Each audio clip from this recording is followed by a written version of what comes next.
All right, let's get into our progression, and we got to start with the Red River Shootout. I went as a 12-year-old. It's when I fell in love with college football.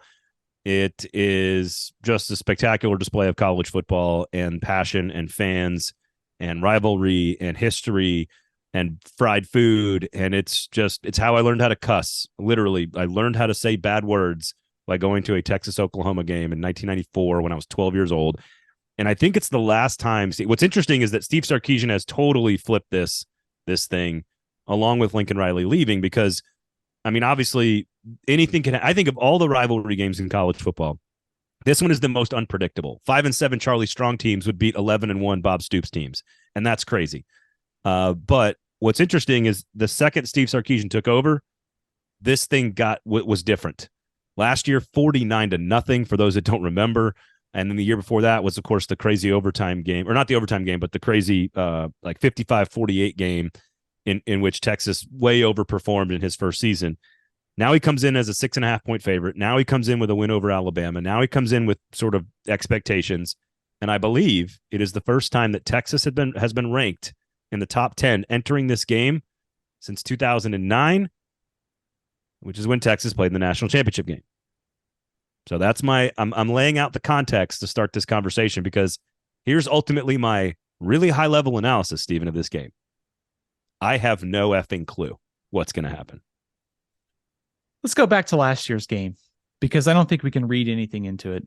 Dillon Gabriel didn't play. Texas won easily. No surprise there. I think it'll be a much different story this time around. I think, to your point, a lot of unknown here about Oklahoma. I think last week against Iowa State, they gave up some big plays to the air. They kind of settled down defensively later on. If you look at Texas this season, much more battle-tested by going on the road and playing Alabama, but Oklahoma has looked improved from last season. They've already won 5 games after winning 6 last year. So I think we're going to learn a lot more about Oklahoma here, because we already know a lot about Texas because they've already played against Alabama. I think some things that I'm watching here, I think last week against Kansas, Texas kind of struggled to score in the red zone. They have 8 field goals. That's tied for the most in the Big 12. I think in a game like this, I think small things could add up. I think line of scrimmage too. I think Texas's offensive line run game is just better than Oklahoma's right now. Oklahoma's kind of searching for its number one running back. And, I hate to throw the cliche out there, but it's like whoever's going to run the ball is probably going to win better or win on Saturday. So I think keep an eye on the offensive line, keep an eye on the run game, and obviously the 2 quarterbacks in this game. Gabriel's been red hot. Ewers has been great this season. So there is a lot of unknown here, but I think Texas is favored. I think rightly so. There is an injury for Texas we should watch too. Jatavian Sanders is questionable after getting hurt last week. That could matter. One of the best tight ends in the country. 8 of the last 10 decided by 1 score as well. Yeah, this is not a game you should be gambling on at all. It does feel like Texas is the better team across the board. Coaching, talent, quarterback, line of scrimmage. When you can check all those boxes, it's hard to pick against you. But Oklahoma's had some really efficient performances. The offense has had some really efficient performances. I'm curious if you think Oklahoma is more of their showing on the road against Cincinnati. If that team shows up, then I think Texas wins easily. If the team that's been playing very efficient ball at home shows up, I don't know what this is. What I don't know. I don't know what to make of Oklahoma's numbers, if that makes sense.